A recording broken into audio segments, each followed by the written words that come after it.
आज 29 अप्रैल 2020 है। सबसे पहले शुरुआत बिस्मिल्लाह पढ़ने से करें। आज के वीडियो में हम यूएई और दुबई के बारे में बात करेंगे कि आज क्या चल रहा है, इस पर नवीनतम अपडेट क्या है। आज हम यूएई की हेडलाइन के बारे में बात करेंगे। 1. एयर इंडिया खाड़ी से भारतीयों को निकालने के लिए स्टैंड बाय पर नौसेना। एक आधिकारिक प्रक्रिया शुरू होनी बाकी है, भारतीय वाणिज्य दूत ने न्यूज रिपोर्टर को बताया। भारत के राष्ट्रीय वाहक एयर इंडिया और भारतीय नौसेना को अपने विमान और युद्धपोतों के साथ स्टैंड बाय पर रहने के लिए कहा गया है, क्योंकि खाड़ी देशों से भारतीयों की व्यापक निकासी के लिए कोविड-19 महामारी जारी है। सरकार के शीर्ष सूत्रों ने एएनआई को बताया, हम परिदृश्य का आकलन कर रहे हैं और खाड़ी देशों से भारतीयों को निकालने की योजना का पता लगा रहे हैं। हमने एयर इंडिया और भारतीय नौसेना से विस्तृत योजना के लिए कहा है। रिपोर्टों के जवाब में दुबई में भारत के महावाणिज्य दूत विपुल ने खलीज टाइम्स से कहा, हम अभी भी इस मामले पर दिल्ली से आधिकारिक पुष्टि की प्रतीक्षा कर रहे हैं। निकासी का तरीका भारत सरकार द्वारा तय किया जाएगा और मुझे यकीन है कि एयर इंडिया साथ ही शामिल होंगे। महावाणिज्य दूत ने खाड़ी से भारतीयों के प्रत्यावर्तन में भारतीय नौसेना की भूमिका की पुष्टि नहीं की।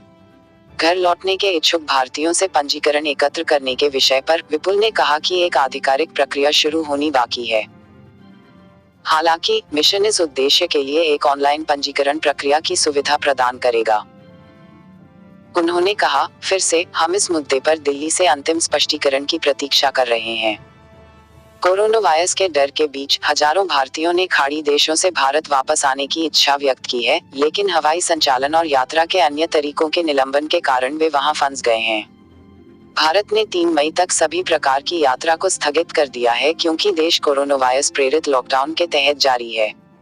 सरकारी सूत्रों ने इस बात पर भी जोर दिया कि कई भारतीयों ने सोशल मीडिया और ईमेल के माध्यम से दूतावासों से संपर्क किया है, जो अपने घरों में लौटने की इच्छा दिखा रहे हैं।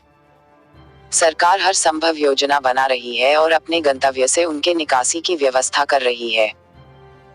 सूत्रों ने कहा, लगभग 10 मिलियन भारतीय खाड़ी देशों में हैं और उनमें से कई बंदरगाह शहरों में रह रहे हैं, और इसीलिए सरकार ने भारतीय नौसेना को समुद्री मार्गों के माध्यम से निकासी के लिए एक विस्तृत योजना देने के लिए कहा है। भारतीय नौसेना ने सरकार को सौंपी अपनी विस्तृत निकासी योजना में उल्लेख किया है कि भारतीय नौसेना के 3 युद्धपोतों में खाड़ी देशों से 1500 भारतीयों को निकाल सकती है। विदेश मंत्रालय MEA आवश्यक प्रक्रिया शुरू करने के लिए राज्यों और केंद्र शासित प्रदेशों के साथ परामर्श शुरू कर चुका है।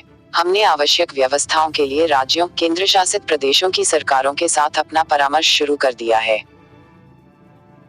इसी तरह सभी मिशनों को उन लोगों के लिए एक विस्तृत रिपोर्ट बनाने के लिए भी कहा जाता है जिन्होंने भारत लौटने और उन्हें पूरी सहायता प्रदान करने की इच्छा दिखाई है, मां के सूत्रों ने एएनआई को बताया। सूत्रों के अनुसार नागरिक उड्डयन मंत्रालय के वरिष्ठ अधिकारियों ने मंत्रियों के एक समूह के समक्ष संक्षिप्त नोट दिया था कि भारत के पास 500 से अधिक विमान हैं और भारतीय विमानन खाड़ी देशों से भारतीयों को निकालने में सक्षम है। खाड़ी देशों में फंसे भारतीयों में अधिकांश मजदूर हैं। यह निर्धारित करने के लिए चर्चा चल रही है कि उनके निकासी का खर्च कौन वहन करेगा, चाहे वह नागरिकों या केंद्र सरकार द्वारा वहन किया जाएगा। 2. कोरोना वायरस, यूएई ने 541 नए मामलों की घोषणा की, 91 की मौत, 7 की मौत। मंत्रालय ने कहा कि देश भर में 25,000 से अधिक नए कोरोना वायरस परीक्षण किए गए हैं। यूएई के स्वास्थ्य और रोकथाम मंत्रालय ने मंगलवार को कोविड-19 कोरोना वायरस के 541 नए मामलों की घोषणा की। 3. कोरोना वायरस का संयोजन, दुबई में सभी क्षेत्र निष्फल हैं। दुबई सिविल डिफेंस ने योजना के अनुसार दुबई के सभी क्षेत्रों में 100% नसबंदी की है, अल बायन ने मंगलवार को सूचना दी।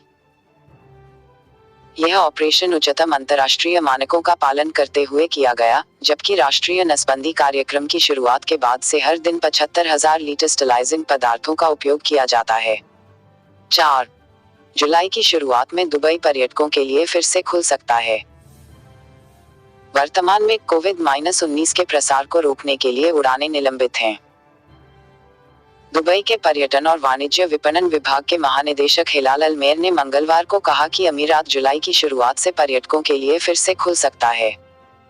ब्लूमबर्ग टीवी से बात करते हुए अलमेरी ने कहा कि फिर से खोलना क्रमिक होने की संभावना है और कोविड-19 के आसपास की स्थिति और वैश्विक रुझानों के आधार पर सितंबर तक देरी हो सकती है।